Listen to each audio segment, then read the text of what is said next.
শুধু সকাল বিকাল দুই বেলা যদি আমার খাবারের বন্দোবস্ত হয়, আমি আর নবীর লক ছাড়ি না।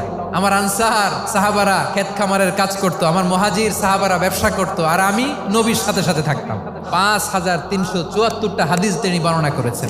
সবচেয়ে বেশি হাদিস বর্ণনাকারী সাহাবী আবু হুরায়রা রাদিয়াল্লাহু তাআলা। বিড়ালের বাবা কি করতেন? খালি হাদিস মুখস্থ করতেন। হাদিস প্রিজার্ভেশনের কাজে বিশ্বনবী ওনাকে কাজে লাগিয়েছেন। উনি একদিন বলেন, ইয়া রাসূলুল্লাহ আসমাউ মিনকা কাসীরান ফালা আহফাজু। নবী, অনেক কথা শুনি, আমার মনে থাকে না। বিষ্ণু বললেন, তাই তোমার চাদরটা বিছাও। আবু হুরায়রা বিছালেন। বিশ্বনবী হাত বুলায় দিলেন। এরপরে অনেক হাদিস বর্ণনা করলেন। আবু হুরায়রা বলে, তারপর থেকে বিশ্বনবী যাই বর্ণনা করে আমি শুনি আর একটাও বলি না। এখন সুবহানাল্লাহ। বিশ্বনবী ওনাকে নবীর এই যে লক্ষ্য হাদিস প্রিজার্ভেশনের এই দায়িত্ব দিয়েছেন সাইয়েদনা আবু হুরায়রা রাদিয়াল্লাহু তাআলা আনহুকে। আপনারা কি খেয়াল করেছেন কত বড় চৌকস ট্যালেন্ট হান্টার ছিল আমার নবী? এক একজনের এক এক ট্যালেন্ট, এক একজনকে এক এক দায়িত্ব দিয়েছেন, এক একজনের প্রতিভাকে এক একভাবে বিকশিত হওয়ার সুযোগ দিয়েছেন। আওয়াজ করে বলেন ঠিক কি না?